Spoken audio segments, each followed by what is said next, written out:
Okay, so let's do this this example of the globe of death.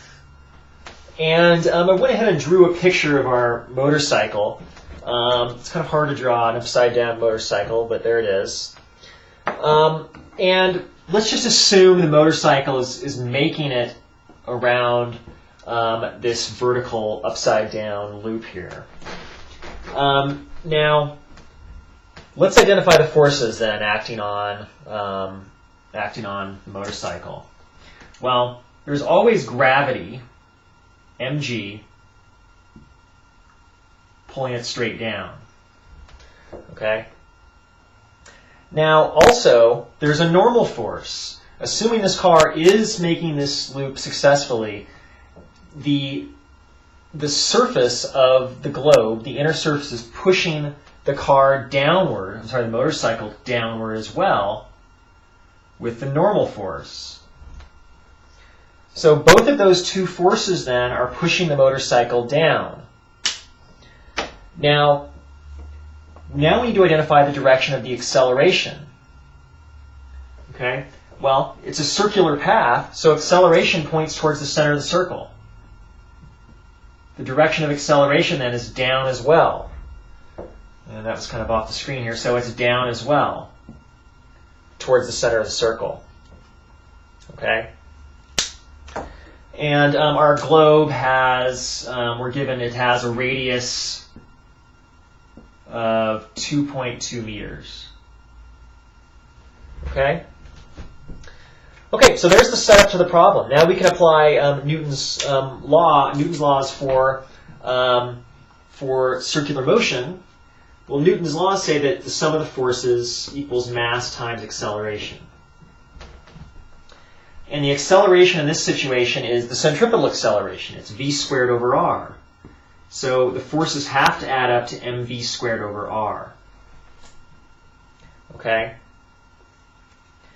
Now we need to add up our forces.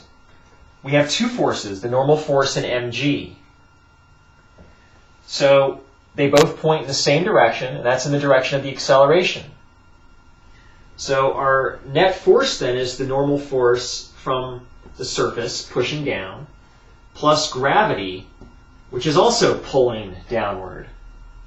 And those have to be providing the centripetal force, mv squared over r, to the motorcycle. Now, when we solved the problem in lecture of what's the minimum speed the motorcycle needs to just make it around this loop, well, we said that when it just barely makes it, the normal force goes to 0. Okay, so the normal force goes to 0, and we have that mg equals mv squared over r. And that allowed us to solve for the minimum speed that motorcycle or car or whatever needs to make it around the loop. But in this problem, we're told that we want the normal force to be at least the weight of the guy plus motorcycle. The reason for that is the motorcyclist perhaps doesn't want to feel all disoriented when he gets to the top of the loop here. He doesn't want to feel like he's going to fall off. He wants it to feel a lot like how he feels when he's actually on the ground. And when he's on the ground is pushing up at him with the force of mg. So that's how he wants to feel when he's at the top of this loop here. He wants to feel the ground pushing on him with the same force that he normally feels when he's sitting on the flat ground. So that's why we're told he wants the normal force to feel like mg. Okay, so we want this to be mg then. Okay. So if the normal force is mg, we add that to this mg, and that gives us 2 mg's, which equals mv squared over r.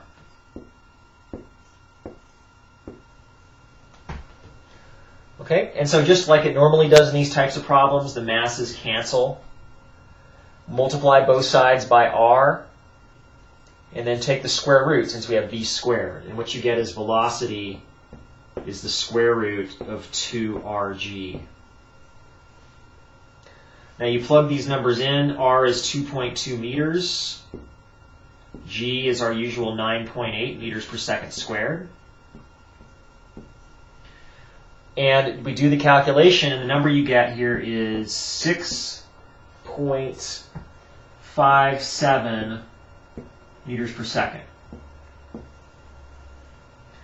So that's not that huge of a speed. That's about 15 miles per hour. And so the reason why this guy doesn't need to be going super fast is because this is such a small cage here, 2.2 meter radius. So that's about 6-7 foot radius there. It's about a 15-foot tall globe then. So he really doesn't need an enormous speed to complete this loop in a comfortable fashion then.